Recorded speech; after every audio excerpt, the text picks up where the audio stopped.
Hello అండి. అందరికీ నమస్కారం. మనం మాఘమాస విశిష్టతను గురించి చెప్పుకున్నాం గదా! దాంట్లో భాగంగానే ఈ మాఘమాసంలో వచ్చే పండుగల గురించి ఒక్కొక్క పండుగ దాని విశేషాన్ని గురించి ఆ పండుగలొచ్చినప్పుడు చెప్తానని చెప్పాను గదండీ! అయితే ఈ మాఘమాసం పెడుతూనే వచ్చేటువంటి తొలి పండుగ ఏంది అంటే వసంత పంచమి. అంటే నెక్స్ట్ ఇంక వసంత ఋతువు ఆరంభం అవుతుందనమాట మనకి. ఇప్పుడు ఈ మాఘ పాల్గొన మాసంలో శిశిర ఋతువు కదా! నెక్స్ట్ వచ్చేటువంటి ఋతువు ఏందంటే వసంత ఋతువు. ఈ వసంత ఋతువు ఆరంభంలో వచ్చేటువంటి ఈ వసంత పంచమి రోజున ఏ దేవత యొక్క ఆరాధనకు శ్రేష్టం అంటే చదువుల తల్లి అయినటువంటి సరస్వతీదేవి ఆరాధన చాలా శ్రేష్టమైందనమాట ఈరోజు. మాఘమాసం పెట్టిన తర్వాత వచ్చేటువంటి ఐదో రోజునే వసంత పంచమి అని, శ్రీ పంచమి అని చెప్పి కూడా పిలుస్తారనమాట. ఈసారి వసంత పంచమి ఎప్పుడంటే జనవరి 23వ తేదీ శుక్రవారం రోజున వచ్చిందనమాట. ఇప్పుడు మనం ఈ వసంత పంచమి యొక్క ప్రాముఖ్యతను గురించి చెప్పుకుందాం అనమాట.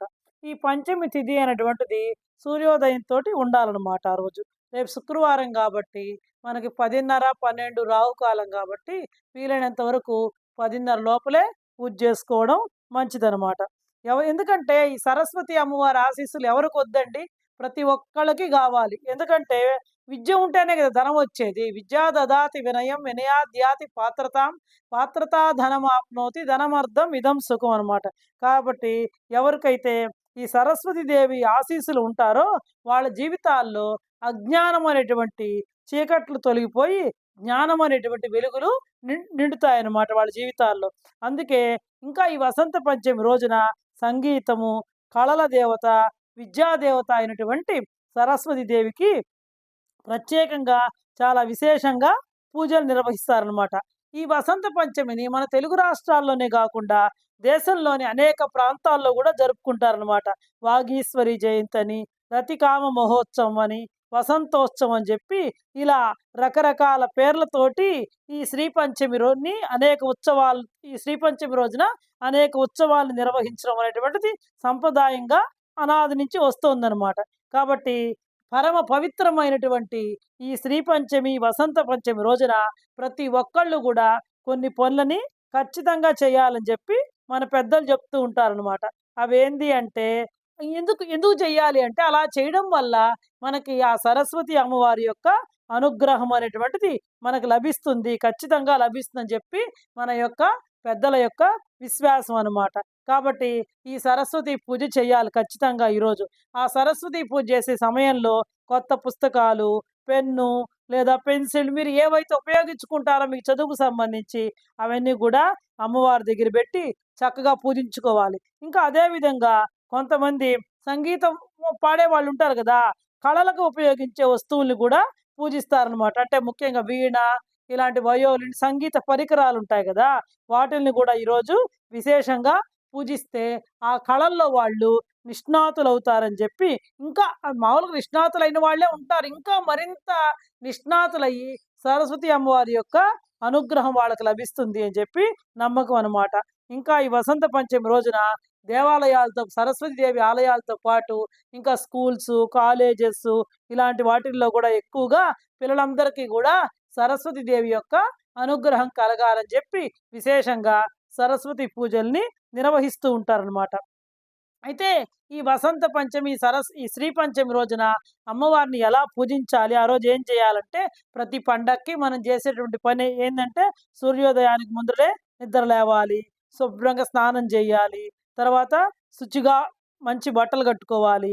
ఆ సరస్వతీదేవి అమ్మవారి యొక్క పటాన్ని గంధం, కుంకుమలతోటి చక్కగా తుడిచి శుభ్రం చేసి అలంకరించుకోవాలి.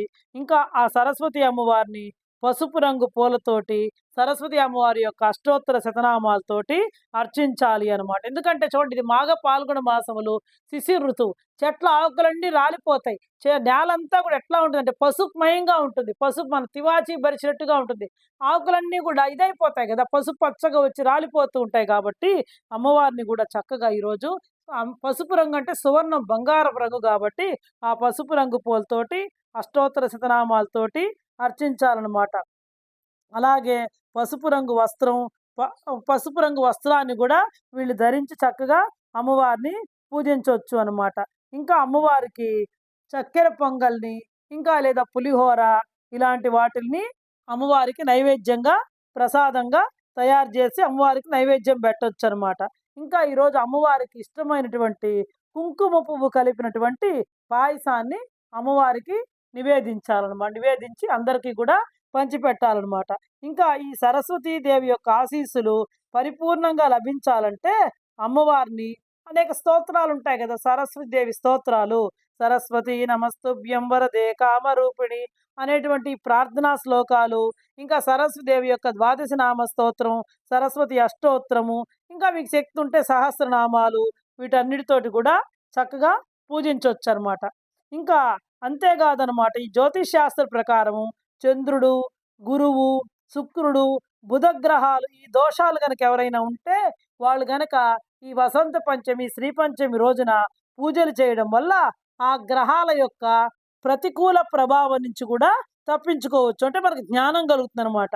ఏ ఏ గ్రహాల ప్రతికూల ప్రభావం నుంచి తప్పించుకోవచ్చు అంటే చంద్రుడు, గురువు, శుక్రుడు, బుధ గ్రహాలనమాట. ఆ గ్రహాల యొక్క ప్రతికూల ప్రభావం నుంచి ఈ వసంత పంచమి రోజున అమ్మవారిని గనక మనం పూజించినట్లయితే ఆ ప్రతికూల ప్రభావం నుంచి కూడా మనం తప్పించుకోవచ్చనమాట. కాబట్టి ఈ వసంత పంచమి రోజున ప్రతి ఒక్కళ్ళు కూడా కొన్ని నియమాల్ని పాటించాలి. అదేంది అంటే ఎవరైతే ఈ సరస్వతి ఆరాధన చేసేవాళ్ళు ఆ రోజు ఖచ్చితంగా కూడా సాత్వికమైనటువంటి ఆహారం తీసుకోవాలి. అంటే ఈ ఉల్లి, వెల్లుల్లి, మసాలాలు అలాంటివి తీసుకోకూడదు. మద్యం, మాంసాహారానికి కూడా దూరంగా ఉండాలన్నమాట. ఇంకా ఈ విధంగా చేయడం వల్ల సరస్వతి దేవి యొక్క ఆశీస్సులు మనకి బాగా పరిపూర్ణంగా లభించి సకల విద్యలు, సకల కళలు కూడా మనకి సొంతమవుతాయి.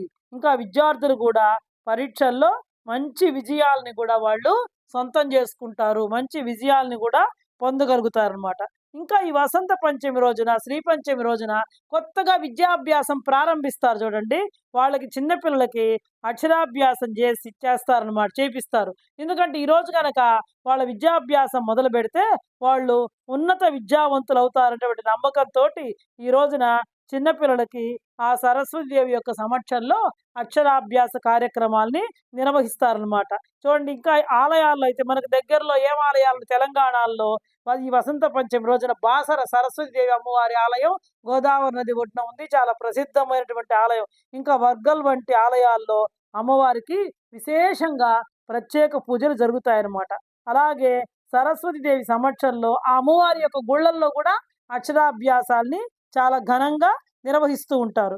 కాబట్టి మనందరం కూడా ఈ వసంత పంచమి రోజున సరస్వతి దేవిని పూజించి మంచి జ్ఞానాన్ని అంటే అన్ని సకల జ్ఞానాన్ని కూడా పొందాలని చెప్పి నేను కూడా కోరుకుంటున్నాను అనమాట.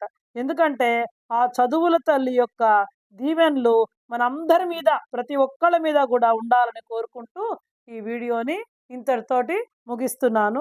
ఓం శ్రీ సరస్వతీ దేవ్యై నమః.